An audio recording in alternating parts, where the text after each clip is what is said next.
Bismillahirrahmanirrahim.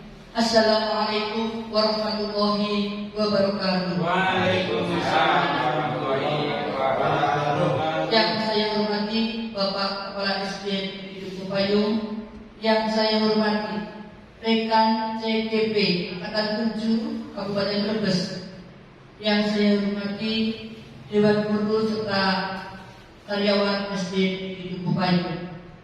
Acara pemimbasan modul 1.4 tentang menumbuhkan budaya positif di kelas atau di sekolah oleh Ibu Siti Mulyani SPD CGP Angkatan 7 Kabupaten Brebes SD Duku Payung Kamis 19 Januari 2023 dengan acara sebagai berikut. Yang pertama adalah pembukaan, yang kedua sambutan dari Bapak Kepala SD Duku Payung, yang ketiga pembebasan modul 1.4 dan acara yang terakhir adalah penutup. Bapak Ibu yang saya hormati, marilah acara di siang hari ini kita buka dengan membaca basmalah bersama-sama. Bismillahirrahmanirrahim. Terima kasih. Semoga dengan bacaan basmalah tadi acara pembebasan di siang hari ini bermanfaat. Amin. Amin ya rabbal alamin. Untuk acara yang kedua adalah sambutan dari Bapak Kepala SD Duku Payung kepada yang terhormat Bapak Suwarso SPD, dipersilahkan.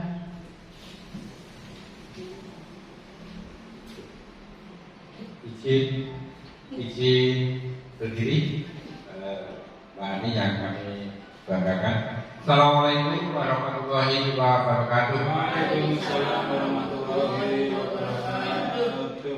Yang kami hormati Dewan Guru, tim kerja SD Negeri Duku Payung yang kami sayangi serta kami banggakan, serta tidak lupa kami sangat berbahagia dan berbangga kepada yang terhormat Ibu Siti Mulyani SPD yang dalam saat ini sudah hampir mencapai titik klimaks di dalam perjuangan menggapai status yaitu guru penggerak. Pada kesempatan yang baik ini kami sampaikan terima kasih yang setulus-tulusnya kepada semua pihak yang telah mendorong, memotivasi dan mendukung semua usaha baik yang dilakukan oleh sahabat kita, anggota tim kerja SD Duku Payung untuk lebih maju dan lebih baik. Hal ini baik dilakukan karena berbagi ilmu itu bagian dari akhlak mulia. Maka dari itu sepantasnya kami mengapresiasi usaha yang luar biasa ini. Pada gilirannya usaha yang baik ini akan bertebaran di seluruh warga belajar, warga pengajar, warga sekolah di SD Duku Payung. Ke depan tentunya satuan pendidikan yang kita banggakan ini akan terus menjadi inspirasi, akan terus menjadi percontohan baik di tingkat kecamatan maupun di tingkat yang lebih tinggi yaitu kabupaten bahkan provinsi. Kita ketahui bahwa akreditasi di SD kita sudah mencapai A, maka akan lebih sempurna lagi manakala semua dewan guru nanti berupaya menggapai status GP, guru penggerak. Insya Allah tercapai asal ada niat, karena ada prinsip, pada prinsipnya tidak ada permasalahan dan tidak bisa diatasi. Hanya orang-orang yang malas saja yang tidak mau menantang masalah, selalu tinggal di tempat yang nyaman, berada di zona nyaman, akan membelenggu kita untuk terus maju. Bapak Ibu yang kami banggakan, aksi nyata modul 1.4 dengan mengambil tema menumbuhkan budaya positif yang diambil oleh saudara kita Ibu Siti Mulyani sangat tepat. Ini seiring sejalan dengan program kita, program kepala sekolah yang akan membudayakan kebiasaan-kebiasaan positif seperti yang tertuang di dalam Bu Sekar yang menjadi produk unggulan di SD tercinta ini. Apa itu Bu Sekar? Yaitu buku semai karakter. Antara program-program dari kepala sekolah dengan program yang disusun oleh guru sehingga seperti gayung bersambut. Terima kasih sudah mengantisipasi, sudah menanggapi, merespon program sekolah yang begitu bagus ini. Budaya sekolah itu apa? Budaya positif itu apa? Budaya positif itu adalah budaya sekolah yang mampu mendorong seluruh warga sekolah untuk memiliki kebiasaan baik, berpribadi unggul dan berbudi pekerti luhur. Ini tidak beda jauh dengan program kita buku semai karakter yang sudah kita laksanakan di sekolah ini. Hal baik yang kami acungi jempol saat ini adalah kolaborasi. Ibu Ani tidak akan bisa menyelenggarakan hal ini apabila tidak ada kolaborasi di antara guru. Di sini pun ternyata ada masuk di dalam profil pelajar Pancasila. Bagaimana kita mengajarkan profil pelajar Pancasila ketika guru tidak bisa berkolaborasi? Kreatif, mana mungkin bisa diajarkan kepada anak didik kita ketika guru pun tidak punya kreasi. Maka dari itu judul yang diambil ini sangat tepat, temanya sangat tepat, dan pada gilirannya nanti akan berakar di hati, di pikiran, di tingkah laku dan perilaku guru maupun peserta didik. Bapak Ibu yang kami hormati, yang kami banggakan, kita memiliki prinsip inovasi, kolaborasi, dan apresiasi akan kita galakkan di sekolah kita ini. Inovasi baik di dalam media pembelajaran maupun di teknik dan strategi pembelajaran. Bapak Ibu tidak akan kehabisan ide manakala kita mampu membrowsing, mencari, karena orang kreatif tidak harus keluar dari pikiran kita masing-masing sendiri-sendiri, namun bisa mengakomodasi, menambahi dan sebagainya dari karya orang lain. Di sini kreatif kami simpulkan sebagai ATM, amati, kemudian teliti, kemudian baru M-nya apa? Modifikasi, sehingga menjadi karya penjenengan untuk dikembangkan di kelas kita masing-masing. Kemudian kalau bahasa Jawa ada nonong, nambahi, niteni, nambahi, dan ngowahi. Karya itu nanti akan bisa dikembangkan di kelas untuk kebaikan pembelajaran. Kemudian yang ingin kami sampaikan adalah jejak kebaikan harap diabadikan. Sekarang kita sudah punya Google Drive, maka karya-karya penjenengan, karya-karya guru silakan disimpan, diabadikan di Google Drive sehingga akan abadi. Syukur karya penjenengan diterbitkan dalam satu majalah, diterbitkan di dalam satu makalah dan sebagainya, sehingga bisa terbaca oleh orang lain dan menjadi inspirasi orang lain. Yang selanjutnya, kegiatan baik ini kami berharap bisa menjadi inspirasi. Nah ini, inspirasi dari semua pihak untuk terus berkarya, untuk terus mengabdikan diri dengan karya-karyanya yang pada gilirannya akan meningkatkan kualitas sumber daya manusia, khususnya warga SD Negeri Dukuh Payung yang kita cintai ini, dan pada umumnya seluruh pendidik dan pelajar di seluruh Indonesia. Bapak Ibu yang kami sayangi serta kami banggakan, kami bercita-cita baik peserta didik maupun pendidik di lingkungan kita, di satuan pendidikan kita akan memiliki muda kaya raya, muda kaya karya. Insya Allah akan terwujud manakala saling mendukung di antara kita, baik guru, baik kepala sekolah, baik tenaga pendidikan, saling tahu-membahu di dalam memecahkan permasalahan yang kita hadapi. Bapak Ibu, kami ulangi, tidak ada permasalahan yang tidak bisa dipecahkan.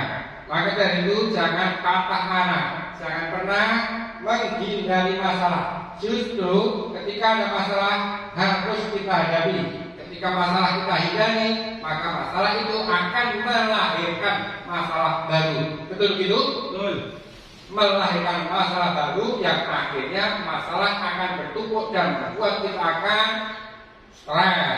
Akhirnya stres pelampiasannya tidak positif, berbahaya.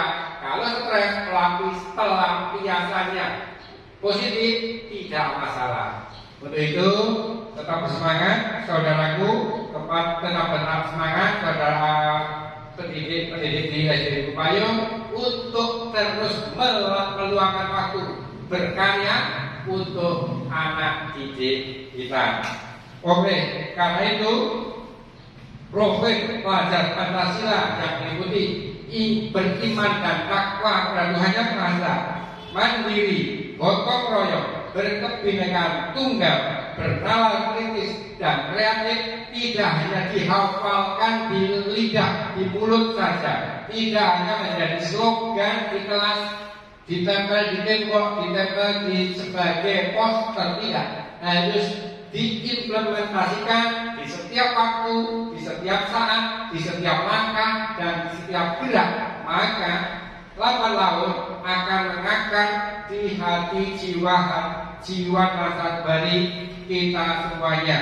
Akhirnya kualitas yang unggul dari SD Dukuh Payung akan muncul di mana-mana dan di dunia kerja akan menjadi hal yang membanggakan, baik untuk orang tua anak tersebut, baik untuk sekolah maupun untuk masyarakat Dukuh Payung. Kiranya kurang bijak apabila kurang terlalu panjang lebar kami memberikan sambutan, karena materi ini akan dipaparkan dengan baik nanti oleh saudara Siti Mulyani SPD.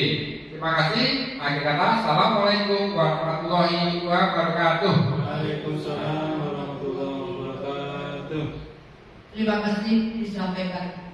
Meningkat acara yang ketiga adalah pengibasan modul 1.4 tentang menumbuhkan budaya positif di kelas atau di sekolah yang akan disampaikan oleh CGP Ibu Siti Mulyani SPD dari SD Negeri Dukuh Payung. Kepada Ibu Siti Mulyani dipersilakan. Kami membawa acara undur diri untuk mengikuti materi. Terima kasih.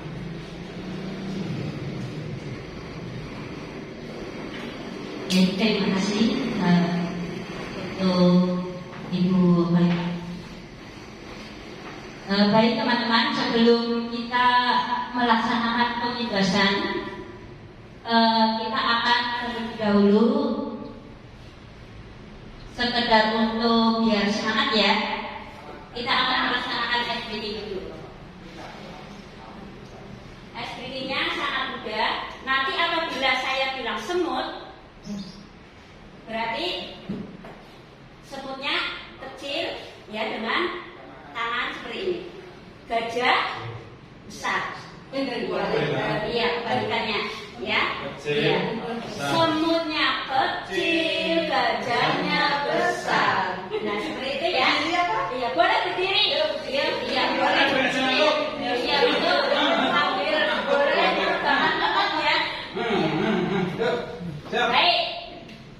Sudah siap ya? Ya, siap. Ya. Semut. Semutnya besar. Semut besar. Gajah kecil. Ini kecil apa besar? Kecil. Kecil.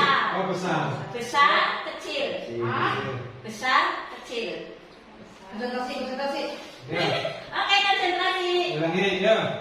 Ada gajah Kecil. besar, ulangi besar, kecil. Ya, saya menyanyikan lagu, langsung tangannya Bapak Ibu praktek, ya. Besar, kecil. Iya, sudah siap? Ya. Kita kebalikannya. Iya, kebalikannya. Konsentrasi. Betul. Ada gajah besar menginjak semut Kecil. Semutnya mati karena diinjak semut Besar.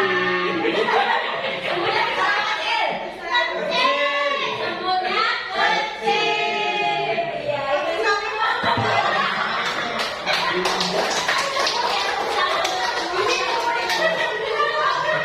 Menyatukan. iya. Betul. Bagus, ya. Ya nanti lagi ya. Atau bisa nanti dipraktekkan di kelas. Kalau misalnya siswanya sudah ramai ya, ada kejenuhan di dalam kelas, kita bisa mempraktekannya. Ya.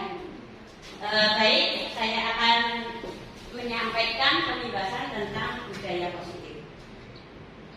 Izin Pak. Belum dimainkan. Belum dimainkan. Ya, ini Pak. Ini. Ya, masih diklik dulu. Oke. Ah, boleh. Iya. Di sini tadi sudah sedikit Bapak Kepala Sekolah sudah menyampaikan tentang budaya positif. Ya, budaya positif sekolah adalah suatu budaya sekolah yang mampu mendorong semua warga sekolah untuk memiliki kebiasaan baik, kepribadian unggul dan berbudi pekerti. Salah satu tanggung jawab seorang guru adalah bagaimana menciptakan suatu lingkungan positif yang terdiri dari warga sekolah yang saling mendukung, saling belajar, saling bekerja sama sehingga tercipta kebiasaan-kebiasaan baik yang akan tumbuh menjadi karakter baik warga sekolah dan pada akhirnya membentuk sebuah budaya positif. Saya kira selama ini kita sudah melaksanakan ya Bapak Ibu ya. Iya, kita sudah melaksanakan, cuma mungkin kita belum mengerti apa yang kita lakukan itu. Ya, ternyata apa yang kita lakukan selama ini ternyata termasuk budaya positif di sekolah. Ya. Budaya positif dibangun dari disiplin positif yang tertanam dalam sebuah warga sekolah, terutama murid sebagai aset utama dan tujuan utama penerima pendidikan. Ya, jadi untuk sekarang ini pendidikan itu bermuara atau fokus kepada murid, ya, itu Bapak Ibu. Kemudian budaya positif yang diterapkan di sekolah adalah salah satu perwujudan dari visi guru, karena visi guru tersebut harus mengandung nilai-nilai kebajikan sesuai tujuan pendidikan nasional yang dijabarkan dalam karakter profil pelajar Pancasila seperti tadi yang sudah diungkapkan oleh Bapak Kepala Sekolah kita. Nah, ini tadi sudah disampaikan Bapak Kepala Sekolah ya. Kemudian peran guru dalam menumbuhkan budaya positif di kelas atau di sekolah. Yang pertama adalah menuntun siswa agar berperilaku yang baik. Sudah kita lakukan. Dua, menjadi teladan bagi guru lain dan siswa dalam menerapkan budaya positif di kelas atau sekolah. Selalu berusaha. Betul, kita sudah berusaha. Tiga, menuntun murid agar mampu bertindak secara aktif dan mampu membuat keputusan serta pilihan yang bertanggung jawab. Ya, jadi guru juga memberikan contoh kepada siswa kita, murid, untuk bertindak atau bertanggung jawab. Ya. Contohnya ketika kita diberikan tugas oleh kepala sekolah, maka kita selalu berdiskusi dengan rekan-rekan guru yang lain, kemudian kita mengerjakannya dan mempertanggungjawabkan apa yang sudah kita laksanakan. Nah, konsep budaya positif. Disiplin positif yaitu usaha seseorang untuk belajar, mengontrol, dan menguasai diri dalam memilih tindakan yang mengacu pada nilai-nilai yang dihargai agar tercapai tujuan mulia yang diinginkan, yaitu nilai-nilai kebajikan universal. Menurut Ki Hajar Dewantara menyatakan bahwa kemerdekaan atau dalam konteks pendidikan kita saat ini untuk menciptakan murid yang merdeka, syarat utamanya adalah harus ada disiplin yang kuat. Disiplin yang dimaksud adalah disiplin diri yang memiliki motivasi internal. Jika kita tidak memiliki motivasi internal, maka kita memerlukan pihak lain untuk mendisiplinkan kita atau motivasi eksternal. Ya, selama ini mungkin kalau kita merasa, saya sendiri merasa ya, kalau selama ini masih menggunakan motivasi eksternal untuk anak-anak ya. Iya, seperti misalnya kita memberikan contoh atau kita memberikan apapun itu kepada anak itu masih untuk mempengaruhi anak itu berarti motivasi eksternal. Contohnya ketika akan melakukan lomba, ya kita membimbing mereka, kemudian kita juga kadang secara tidak sadar kita juga mengiming-imingi ya Bapak Ibu ya. Kalau kamu nanti dapat juara, kamu akan dikasih ini dan sebagainya. Ya, itu termasuk motivasi eksternal.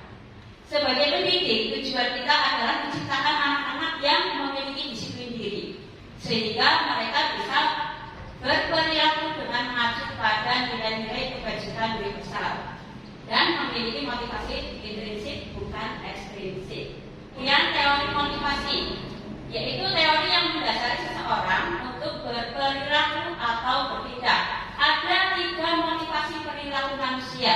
Yang pertama, untuk menghindari ketidaknyamanan atau hukuman. Ini adalah tingkat terendah dari motivasi perilaku manusia. Ya, jadi kadang baik siswa maupun kita kadang takut ya, takut kena hukuman. Karena itu kita berusaha agar kita tidak melanggarnya. Ya, itu termasuk ternyata motivasi perilaku yang paling tingkatannya rendah. Ya.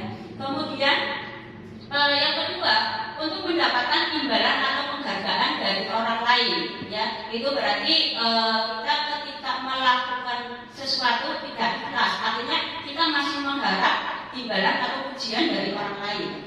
Kemudian yang ketiga, untuk menjadi orang yang mereka inginkan dan menghargai diri sendiri dengan nilai-nilai yang mereka percaya. Nah, di sini orang dengan motivasi ini akan bertanya, akan menjadi orang seperti apa bila saya melakukannya? Jadi bukan karena ingin dipuji, bukan karena takut dengan hukuman, tetapi lebih menilai diri sendiri, saya akan seperti apa jika tidak melakukan. Ya, mereka melakukan sesuatu karena nilai-nilai yang mereka yakini dan hargai. Ini adalah motivasi yang akan membuat seseorang memiliki disiplin positif. Ya, di sini yang perlu digarisbawahi bahwa untuk mendidik anak kita harus berusaha agar poin yang ketiga itu yang kita laksanakan, agar anak-anak kita memiliki motivasi disiplin diri. Kemudian tujuan dari disiplin positif adalah menanamkan motivasi yang ketiga pada murid-murid kita, yaitu untuk menjadi orang yang mereka inginkan dan menghargai diri sendiri. Jadi yang mereka inginkan bukan yang kita inginkan ya Bapak Ibu, yang mereka inginkan dari keinginan dari diri orang itu sendiri dan menghargai diri sendiri dengan nilai-nilai yang mereka percaya. Ketika murid-murid kita memiliki motivasi tersebut, mereka telah memiliki motivasi intrinsik yang berdampak jangka panjang. Motivasi yang tidak akan terpengaruh pada adanya hukuman atau hadiah. Mereka tetap akan berperilaku baik dan berlandaskan nilai-nilai kebajikan, karena mereka ingin menjadi orang yang menjunjung tinggi nilai-nilai yang mereka hargai. Nah, di sini ada hukuman dan penghargaan, merupakan salah satu upaya mengontrol perilaku murid yang secara tidak langsung akan menghambat proses pembelajaran yang sesungguhnya. dalam mewujudkan disiplin positif. Nah, kenapa ini terjadi? Ketika kita memberikan hukuman atau penghargaan, mungkin kalau hukuman anak itu suatu saat akan jerak, kan pernah kita paling juga hidupnya seperti itu. Nah, akhirnya justru mematikan dari semangat belajar siswa itu. Ya, kemudian penghargaan. Ketika kita memberikan penghargaan, misalnya anak yang sudah bisa akan saya beri permen, silakan yang bisa maju. Nah, kemudian ternyata setelah berkali-kali seperti itu, yang maju itu anak-anak tertentu yang memang punya kemampuan, sedangkan untuk yang tidak punya kemampuan, mereka tidak akan pernah maju karena sudah dalam dirinya itu sudah pesimis. Paling juga yang dapat itu saja. Ya, iya, dia tidak akan pernah dapat permen itu. Ya, jadi baik hukuman maupun penghargaan semuanya ya dua-duanya itu sama-sama sebenarnya merugikan siswa. Nah, di sini ada hukuman atau konsekuensi. Ya, Bapak Ibu kira-kira hukuman dan konsekuensi itu sama atau berbeda? Berbeda. Berbedanya di mana, Pak? Yang tadi Urea yang di atas itu nanti belum saya kira mau dijelaskan lebih bawah lagi, ternyata langsung konsekuensi itu berarti konsekuensi adalah akibat yang ditimbulkan oleh suatu tindakan yang dilakukan oleh seseorang. Sedangkan hukuman itu sudah sesuatu kepastian, apabila melakukan sesuatu ini pasti mendapatkan tindakan seperti ini yang berupa hukuman. Kira-kira seperti itu. Iya, hebat sekali ya.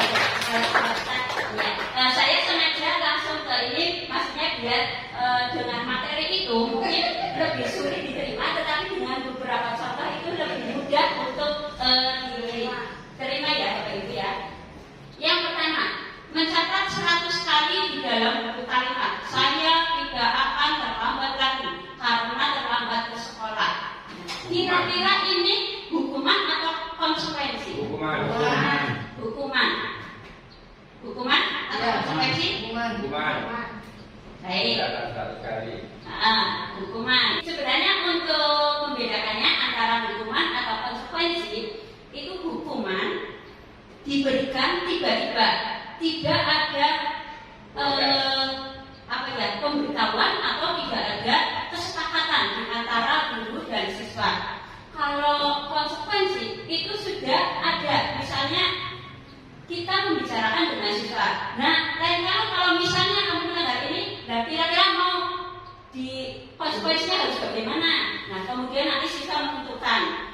Atau bisa juga dilakukan guru, langsung guru itu menyampaikan. Ketika ada anak yang terlambat, maka pada saat jam istirahat, anak itu harus menyelesaikan tugasnya. Artinya tidak istirahat. Nah, itu berarti konsekuensi. Konsekuensi itu ada kaitannya dengan pelanggaran. Efek dari Iya betul. Kalau hukuman tidak ada kaitannya. Misalnya karena terlambat, kemudian disuruh berdiri di depan halaman untuk hormat pada sang merah putih. Nah, itu termasuk hukuman karena tidak ada kaitannya antara terlambat dengan hormat kepada sang merah putih. Tetapi kalau konsekuensi itu ada kaitannya. Jadi tadi karena terlambat kan berarti jumlah dia belajar berkurang. Nah, itu ditambah dengan jamnya dia untuk istirahat. Iya, untuk meneruskan pelajaran yang tertinggal. Itu Bapak Ibu bisa dipahami? Yeah. Baik, kita ke soal kedua. Lari mengelilingi lapangan basket 2 kali karena terlambat hadir di sekolah. Konsekuensi. Konsekuensi apa hukuman? Konsekuensi. Kalau tadi di atas itu ada kesepakatan di kelas, itu berarti ikutnya konsekuensi juga. Kira-kira lari itu ada kaitannya tidak dengan kehadiran? Ya tadi penjelasan Iya. formal itu sih kayaknya masuk ke situ, hubungan itu maksudnya kayak seperti menghormat kepada sang. Iya, berarti apa yang dilakukan itu tidak ada kaitannya ya. Kalau ini ya, karena terlambat akhirnya mendapat hukuman lari. Nah, kemudian membersihkan ketika anak-anak coret-coret meja, kemudian gurunya menyampaikan, silakan dibersihkan sendiri yang kamu coret-coret tadi. Berarti kocok kecil karena ada kaitannya ya Bapak Ibu ya. Iya. Kemudian murid diminta untuk push up 15 kali karena tidak menggunakan masker ke sekolah. Nah, mengganti kertas tugas teman yang telah dicoret-coret. Konsekuensi. Berjemur di lapangan basket pukul 12 siang karena mengobrol dengan teman. Wah, ternyata bukan sekali semuanya bisa langsung dijawab ya. Artinya materi ini benar-benar Bapak Ibu pahami.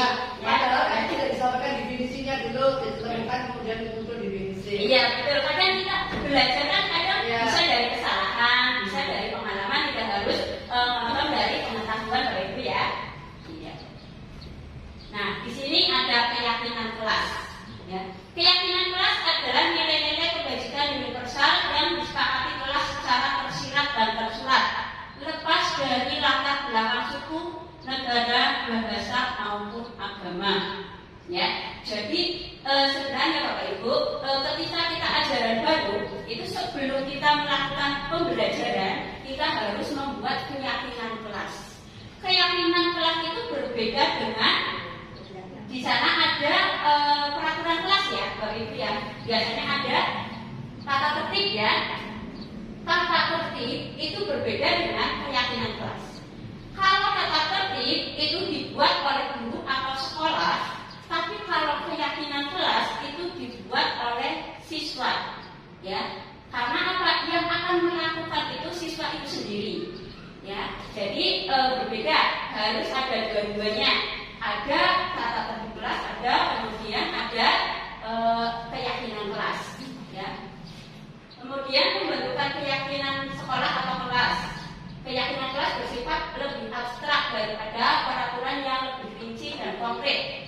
Keyakinan kelas berupa pernyataan-pernyataan universal. Pernyataan keyakinan kelas senantiasa dibuat dalam bentuk positif. Maksudnya di sini adalah bahasanya, bahasa positif. Kata boleh, kata jangan. Iya. Kemudian keyakinan kelas sebenarnya tidak terlalu banyak sehingga mudah diingat dan dipahami oleh semua warga kelas.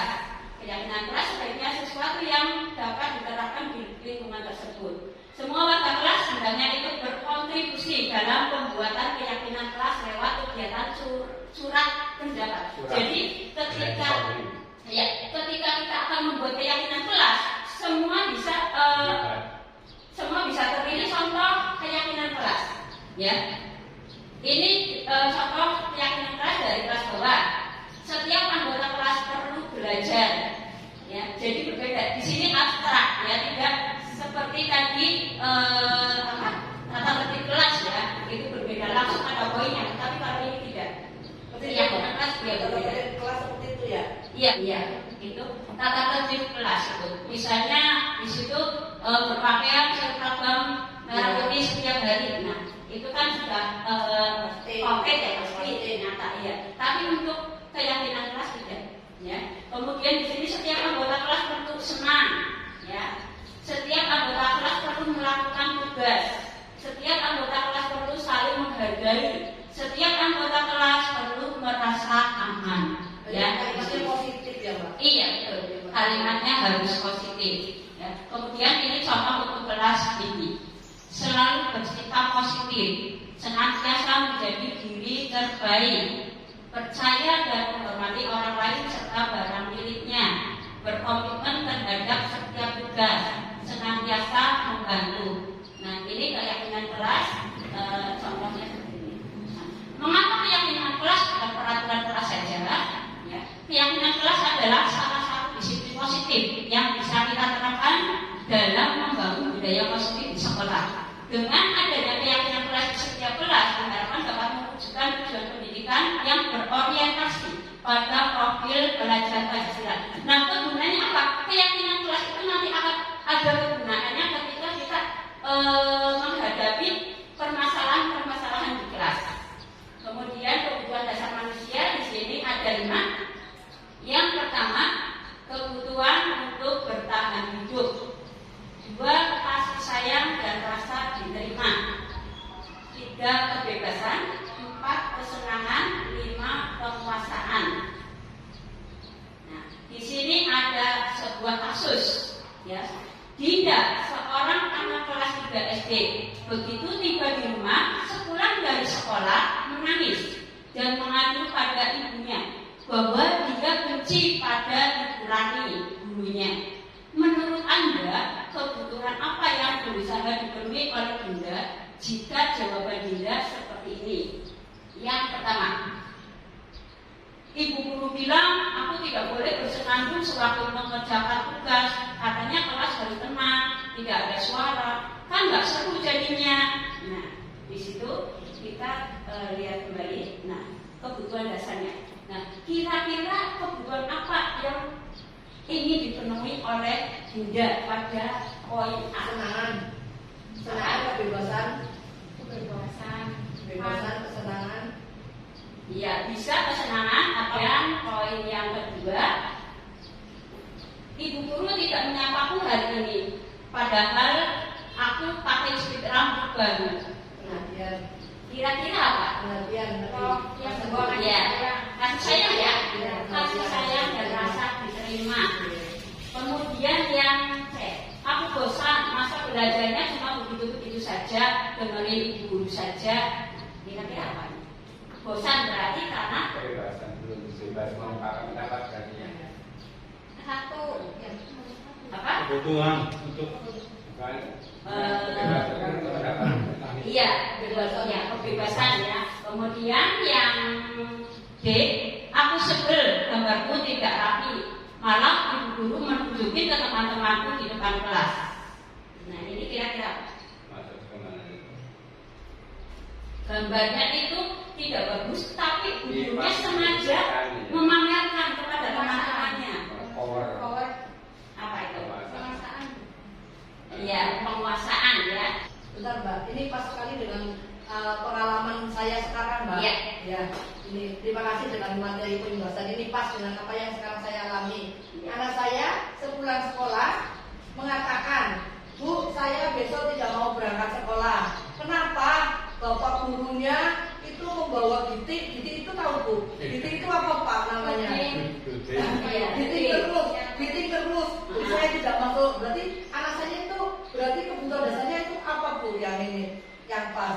Iya. Karena mungkin dia merasa ketakutan atau merasa bagaimana? Berarti Iya. Ya kita sepakat ya, kalau itu kan berarti dia sebenarnya pengen perhatian dari gurunya, bukan menakut-nakuti, tetapi pengen perhatian, kasih sayang ya, rasa diterima sebagai muridnya, jadi bukan ditakut-takuti, itu Bu. Nah, teori kontrol adalah teori yang meninjau posisi seseorang dalam upaya penerapan disiplin. Ada 5 posisi kontrol. 1, penghukum. Ya, ini maksudnya 5 posisi kontrol guru ya sebagai pendidik. Yang pertama adalah penghukum. Nada suara tinggi, mata melotot, jari menunjuk-nunjuk menghardik. Nah, hasilnya kemungkinan murid marah dan mendendam. Ya, sampai emosinya ya. Iya. Kalau bagi seperti itu, aku nggak bisa memperhatikan sih ya. Iya, ini betul. dilihat ini akan negatifnya bagaimana? Iya. Nah, di sini saya sengaja menampilkan hasilnya ya. Ketika kita berlaku sebagai penghukum, maka hasilnya kemungkinan murid marah dan mendendam. Membuat merasa bersalah. Nada suara memelas, halus, sedih, merapat pada anak. Nah, membuat merasa bersalah itu sebenarnya seperti apa? Ini mendekati. Nah, kamu kan sudah berdoa aja, tapi ternyata ya Allah, kamu kan tetap seperti itu. Nah, itu tapi meskipun itu kata-kata yang lembut, tetapi langsung ke hati, ya. Jadi akan merasa bersalah. Iya ya, saya sudah tidak dari guru, ternyata saya tetap tidak bisa, saya tetap tidak patuh. Nah, itu kan berbahaya sekali itu. iya, karena itu langsung ke hati ya. Nah, hasilnya apa? Hasilnya murid akan merasa bersalah dan merasa menjadi orang yang gagal. Ya, bisa jadi anak itu akhirnya putus asa. Frustasi. Ya, frustasi, putus asa. Tidak percaya diri tidak ingin maju karena sudah merasa gagal. Ya, itu yang terjadi. Kemudian yang ketiga, teman. Ya, bersikap ramah, akrab, dan sering bercanda. Ini sebagai teman, ya, sebagai teman. Ketika mungkin pada saat istirahat ataupun pada saat pelajaran, anak itu dengan kita berani bercanda. Iya, betul. Kalau dulu zamannya saya SD itu, saya juga perempuan sih ya, Pak, siswa perempuan. Kalau dengan olahraga itu pasti dekat-dekat, Pak. Sama ya, Bu ya. Iya, ketika ternyata ada efeknya, Pak. Ini, ya, efeknya setelah tahunnya setelah itu CDP, ya. Ternyata murid merasa senang dan akrab dengan guru. Namun, murid menjadi bergantung pada guru dan belum tentu merasa nyaman dengan guru yang lain. Ya. Jadi kurang menghormati guru yang lain. Ketika anak kita akrab dengan kita juga menganggapnya sebagai teman. Ternyata dengan guru yang lain mereka tidak akan nyaman. Ya. Ketika kita misalnya izin sedang melakukan tugas di luar diberikan guru yang lain, itu kasihan sekali guru yang menggantikan. Ya, karena anak-anak itu tidak bisa menghormati. Tidak bisa dipercaya. Ya, itu jika kita bersikap sebagai teman. Kemudian yang keempat sebagai pemantau, nada suara datar tapi formal. Ya, iya, takut. Resmi terus. Betul. Nah, hasilnya apa? Murid memahami konsekuensi yang harus dijalankan jika melanggar peraturan. Murid dibuat tidak nyaman dengan konsekuensi yang diterima. Jadi pokoknya kalau kamu melaksanakan A berarti nanti konsekuensinya kamu harus melaksanakan B. Seperti itu terus. Nah, akhirnya apa? Iya, hasilnya siswa itu tidak nyaman dan mungkin pada saat mereka akan membuat keputusan ada rasa takut. Ya, takut dengan gurunya, dengan konsekuensi yang akan diberikan oleh gurunya. Nah, kemudian yang kelima, manajer. Nada suara tulus, dekat dengan murid. Nah, hasil murid lebih bertanggung jawab untuk mencari jalan keluar permasalahannya dengan bimbingan guru. Ya, jadi kalau panjenengan semua atau saya juga bisa sebagai manajer. Ternyata kita manajer ya, Bapak Ibu ya.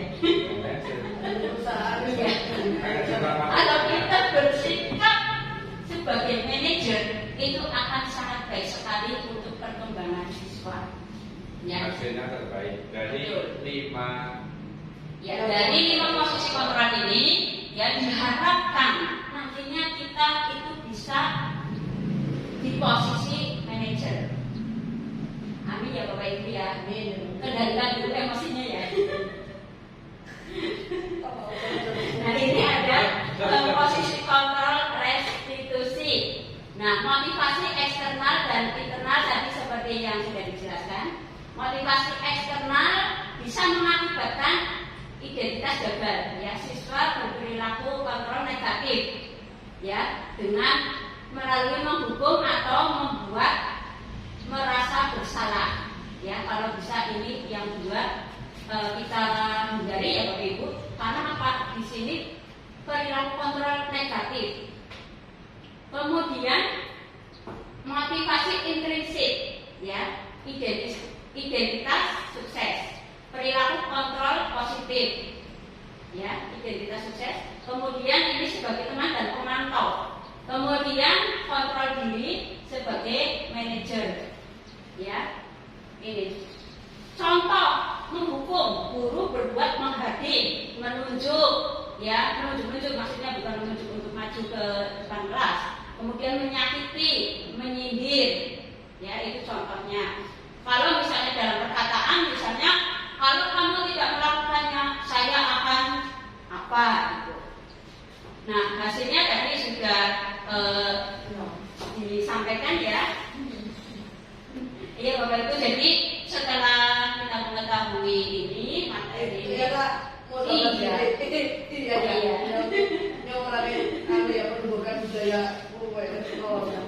budaya positif. Nah, kemudian ada yang namanya segitiga restitusi. Segitiga restitusi itu kita kita lakukan ketika kita mendapatkan siswa yang bermasalah, ya. Ketika kita mendapatkan siswa yang bermasalah, contohnya ketika jam pertama itu misalnya guru PAI ya, Pak Barmawi itu menemukan ada siswa yang tidak konsentrasi, ya, tidak konsentrasi, kemudian Pak Barmawi menyampaikan kepada guru kelasnya, iya, menyampaikan kepada guru kelasnya, Bu, si A tadi saat jam saya seperti ini, ya. Nah, kemudian pada saat ada waktu misalnya ketika istirahat atau ketika yang lain pula, guru itu memanggil siswa tersebut, ya. Kemudian kita menanyakan apa benar laporan dari Pak Guru agama itu seperti itu, apa benar. Nah, kalau misalnya anak itu menjawab benar, nah kita tidak boleh langsung menyalahkan, ya Bapak Ibu, jangan disalahkan. Karena apa? Meskipun dia salah, kita harus menguatkan dia bahwa setiap orang pasti pernah melakukan kesalahan, ya. Kamu bukan satu-satunya yang pernah melakukan kesalahan, ya. Jadi jangan langsung dihujat bahwa kamu salah dan langsung minta maaf. Itu bukan tidak seperti itu, tetapi memang ada pembicaraan ya antara guru kelas dan identitas. Ya, kita memberikan keyakinan pada anak itu bahwa dia itu sama dengan yang lainnya. Jangan langsung katanya kamu salah itu tidak. Kemudian kita tanyakan, ya, validasi tindakan yang salah. Kita tanyakan, kamu tentunya punya alasan mengapa melakukan itu. Kita bicara seperti seorang ibu dengan anak bisa, ya.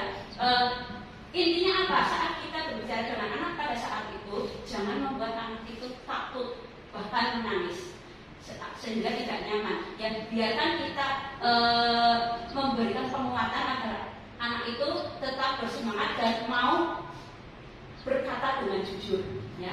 Kemudian adakah cara yang lebih efektif untuk mendapatkan apa yang kamu butuhkan? Ya, kita tanyakan permasalahannya apa. Ya, mungkin karena anak itu kenapa tidak konsentrasi, mungkin karena pada saat pelajaran itu malamnya itu begadang sehingga ngantuk pada saat mengikuti pelajaran. Nah, kita tanya, nah alasannya ngantuk kenapa? Nah, kenapa tidur itu terlalu malam? Kita beri masukan. Nah, kemudian yang terakhir adalah menanyakan keyakinan.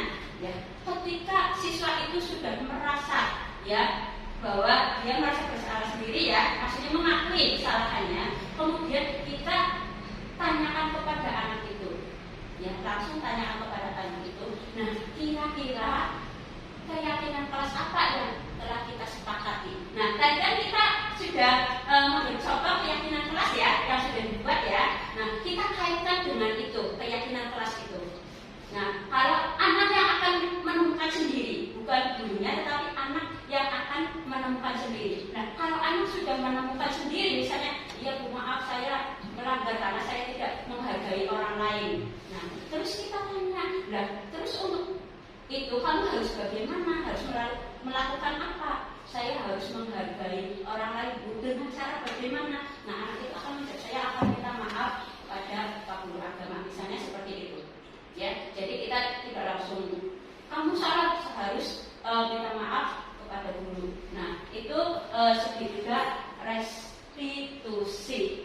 Nah, pemaparan saya hari ini hanya sampai di situ. Barangkali ada yang ingin ditanyakan, monggo. Kita sama-sama belajar, bukan berarti saya lebih pandai, lebih kita tidak, tetapi saya menyampaikan apa yang pernah saya dapatkan ketika belajar di CGP. Kami bukan menanyakan atau minta alasan yang lebih kuat untuk menjelaskan ini. Kami akan menggarisbawahi, boleh nggak? Boleh. Menggarisbawahi dan menambah sedikit yang terkait dengan paparan Ibu Siti Mulyani yang luar biasa tadi. Ya, begini Bapak Ibu. Memang di sambutan kami tadi ada yang sedikit lewat karena ya itu tadi, karena ini baik sekali pemaparan ini khususnya tentang yang menitik beratkan pada materi tentang disiplin positif ya, budaya positif atau disiplin positif. Dan ternyata materi ini tidak beda jauh dengan PMM yang kemarin kami pelajari, yang ketika itu kami juga mengupload bahkan aksi nyata yang berupa disiplin positif. Kami adanya disiplin positif. Terkait ini semua, kami ingin menggarisbawahi bahwa karakter pada muaranya nanti adalah karakter kan? Pada muaranya dan karakter tertanam di jiwa anak-anak. Maka dari itu karakter di sini adalah sebagai investasi. Kami menyorotnya sebagai investasi masa depan. Karena dengan membangun jejak baik yang berupa penanaman budi pekerti dan karakter ini adalah untuk menginvestasikan pembangunan karakter dan mental anak didik kita. Yang pada akhirnya suatu saat pada 10 atau 20 tahun ke depan, anak didik kita yang saat ini adalah menjadi pemimpin-pemimpin bangsa ini. Maka dari itu, untuk hal ini kami sangat menjunjung tinggi, kami sangat menghargai dan sangat berharap semua guru untuk terus berupaya menanamkan karakter, menanamkan disiplin positif tadi, kemudian menjadi budaya positif yang pada akhirnya akan melahirkan manusia-manusia berkarakter dan bermental positif. Jadi kita sebenarnya saat ini adalah berinvestasi pada karakter dan pembangunan mental. Itu saja, Ibu Mulyani. Ya. Terima kasih Pak, bagus sekali untuk masukannya dan dari memang benar apa yang disampaikan oleh Ki Hajar Dewanto Solo juga di situ dalam pembelajaran kita menitik beratkan pada siswanya ya. Jadi ibaratnya kita itu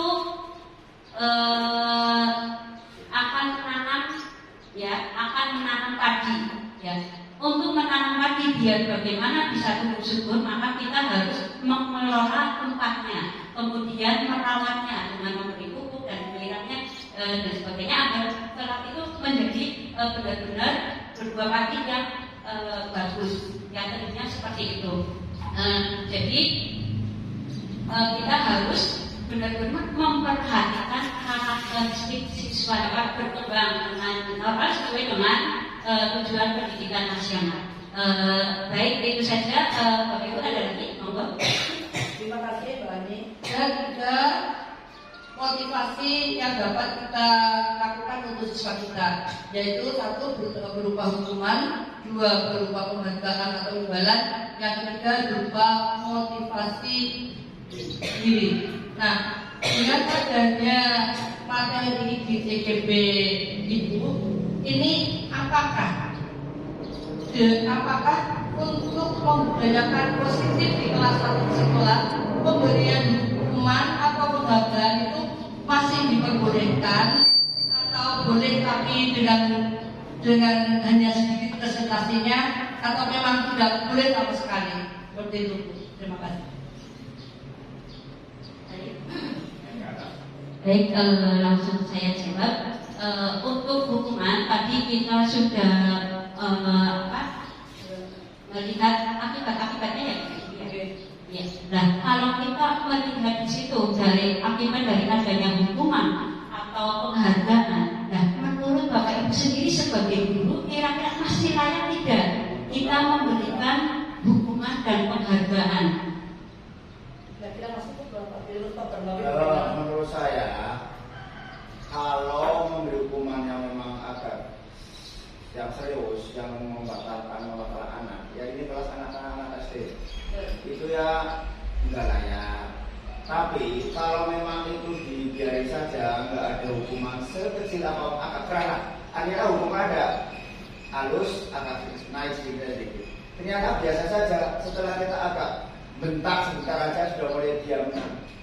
Mana yang pilih yang terbaik? Apa saya diam saja, menunggu kesadaran anak? Apakah saya harus ada tindakan sebentar anak bentak? Kamu gimana sih? Nah itu baru mereka. Nah, mana yang tidak terbaik menurut dalam CPD? Manajer itu tadi. Jadi tidak langsung hukum, tapi memang kita manusia biasa, tetapi kita sebagai pendidik setidaknya berusaha untuk tidak melakukan itu. Karena memang hukuman ini efeknya itu jangka panjang. Gitu Bapak. Izin menambahkan, boleh? Boleh. Terima kasih kesempatan yang kesekian kalinya. Betul sekali. Maka ke depan memang semua kelas setiap memulai awal semester kami mengharapkan semua nanti membuat kesepakatan kelas. Khusus guru agama maupun guru olahraga silakan juga membuat kesepakatan kelas, karena guru agama tampil di hadapan anak-anak itu temporer, sedangkan untuk guru kelas memang kesehariannya. Sehingga untuk guru mapel silakan membuat kesepakatan kelas. Kesepakatan kelas yang diambil boleh istilahnya kontra belajar, boleh istilahnya sama itu ya, kontra belajar dengan kesepakatan kelas itu selalu dibuat menjadi di awal bulan kan boleh. Ketika kesepakatan kelas itu dirasa sudah tidak pas lagi, anak-anak sudah merasa tidak nyaman lagi, coba lagi kesepakatan kelasnya. Kemudian yang terkait dengan hadiah, kemudian hukuman, hadiah saja dirasa memberikan efek yang kurang positif tadi ya, apalagi hukuman. Nah makanya itu mari sekolah ramah anak nanti akan menyatu, akan terhubung dengan kegiatan CGP ini nanti. Penggerak, sekolah penggerak, sekolah ramah anak itu ada erat sekali hubungannya. Jadi sebisa mungkin nanti setelah ada kesepakatan kelas akan berubah menjadi keyakinan kelas tadi. Satu persatu anak didik akan masuk ke rel yang kita bikin tadi dengan sukarela. Intinya sukarela. Segala sesuatu yang sukarela pasti hasilnya akan sangat baik sekali, akan sangat luar biasa. Jadi dengan keikhlasan, sukarela, hasilnya pasti akan baik-baik saja. Begitu. Demikian testimoni pun akan kami sampaikan di sini. Ketika kami awal-awal punya anak, pernah kami marah itu sampai suara kami desibelnya sangat tinggi. Ya. Itu ternyata malah kurang efektif. Anak ternyata masih melanggar juga. Tapi lambat laun kami belajar tentang psikologi dan sebagainya. Kami sekarang tidak pernah marah sama anak-anak. Dan anak-anak pun malah tanya, loh papa sekarang kok tidak pernah marah sama dedek sama kakak? Wah, kami jelaskan bahwa begini. Ternyata dengan satu bentakan saja jutaan sel otak akan mati. Maka dari itu kami berpesan pada semuanya, termasuk mengingatkan pada diri sendiri, jangan sampai kita main bentak sembarangan. Ya, jadi anak-anak kita adalah aset kita, maka mari kita jaga aset ini dengan sebaik-baiknya. Demikian saja tambahan dari kami. Ya, terima kasih teman-teman. Ya, dapat menginspirasi untuk kita juga ya, pengalaman dari Bapak Kepala Sekolah kita. Dan bagaimana anak itu bisa menjalankan keyakinan kelas itu nanti setelah kita membuatnya, kita praktekkan dalam 1 minggu, masih diberi penjelasan Bapak Ibu. Dan Bapak ini artinya tidak boleh ini, tidak boleh ini. Tadi kan yang pertama itu kan masih kalimat negatif ya, anak-anak menulis sendiri itu, kemudian kita jadikan kalimat positif. Nah itu nanti kita perlahan-lahan kita satukan pemahaman anak-anak tentang kesepakatan kelas itu. Baik Bapak Ibu, ada lagi yang ingin disampaikan? Cukup ya? Jelas ya? Baik, kalau sudah cukup, saya sebagai penyaji materi berterima kasih sekali atas kerjasamanya. Itu saja, terima kasih atas kesediaannya. Mohon maaf apabila ada kekurangan, ada kesalahan. Saya hanya manusia biasa, ya, kelebihan hanya milik Allah. Mohon maaf sekali lagi, terima kasih. Wassalamualaikum warahmatullahi wabarakatuh. Waalaikumsalam warahmatullahi wabarakatuh. Terima kasih.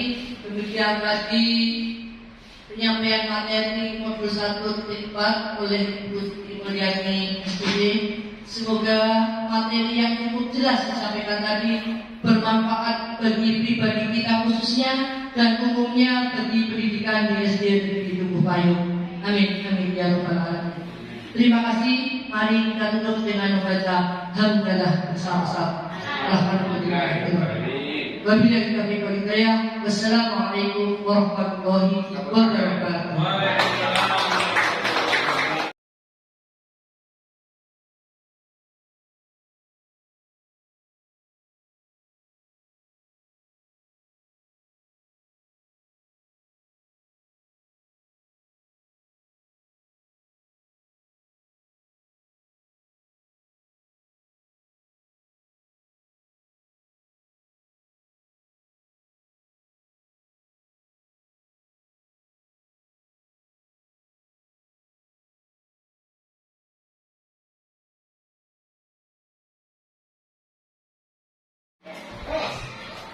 Assalamualaikum warahmatullahi wabarakatuh. Perkenalkan, nama saya Suwarso selaku Kepala Sekolah SD Negeri Dukuh Payung, Kecamatan Songgom. Dalam hal ini, saya akan menyampaikan pesan atau testimoni pelaksanaan pengimbasan budaya positif yang sudah dilakukan oleh calon guru penggerak dari SD Dukuh Payung, yaitu Saudara Siti Mulyani SPD. Pelaksanaan pengimbasan budaya positif yang telah dilakukan oleh guru yang bersangkutan sudah berjalan dengan lancar. Bukan itu saja, setelah pengimbasan, praktek nyatanya sudah dilakukan lebih sistematis. Walaupun sebenarnya budaya positif sudah dilaksanakan oleh semua guru-guru di SD Negeri Dukuh Payung, namun belum begitu terdokumentasikan. Untuk itu, ke depan budaya positif yang sudah diimbaskan oleh Saudara Siti Mulyani akan tetap dijaga dan dilestarikan, karena pelaksanaan ini sangat berdampak positif, di mana pembentukan karakter akan sedini mungkin tertanam ada peserta didik di SD Negeri Dukuh Payung. Dampak yang dirasakan yaitu tumbuhnya disiplin dari dalam. Disiplin dari dalam tumbuh secara lambat laun namun pasti, sehingga akan lebih bermakna.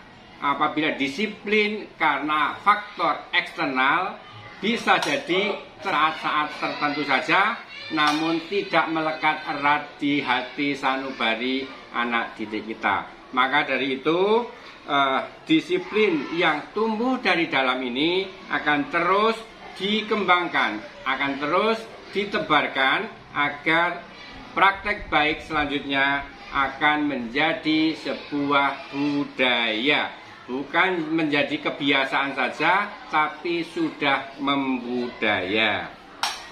Tindak lanjut dari hal ini semua yaitu akan dilaksanakan di semua jenjang di SD Negeri Dukuh Payung, baik di kelas 1, 2, 3, 4, 5 dan 6. Untuk itu perlu kerjasama dan kolaborasi antar warga sekolah, baik dari kepala sekolah, guru mata pelajaran, guru kelas, PTK, dan semuanya yang ada di dalam lingkungan SD Negeri Dukuh Payung.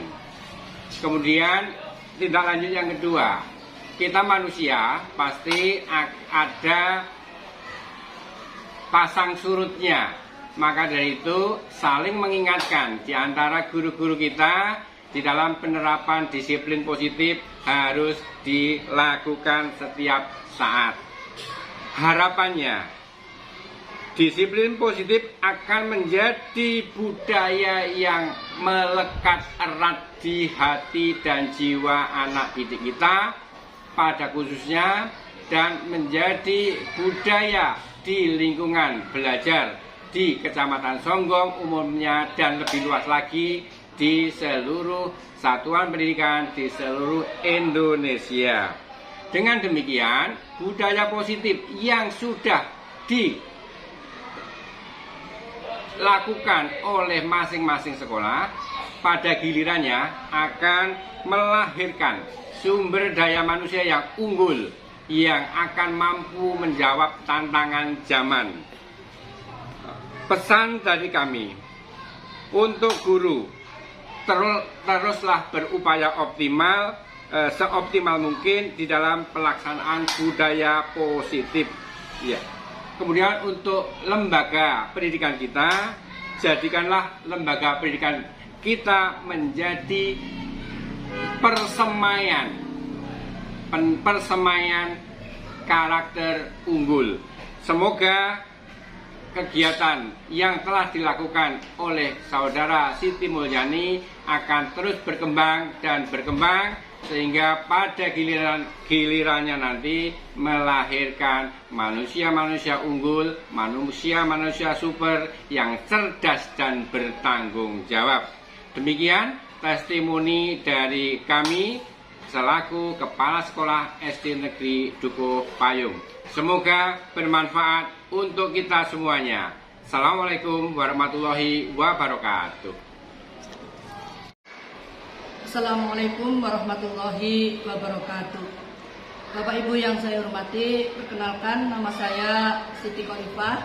Saya adalah rekan guru dari Ibu Siti Mulyani SPD. Yang kemarin kami guru-guru SD Negeri Dukuh Payung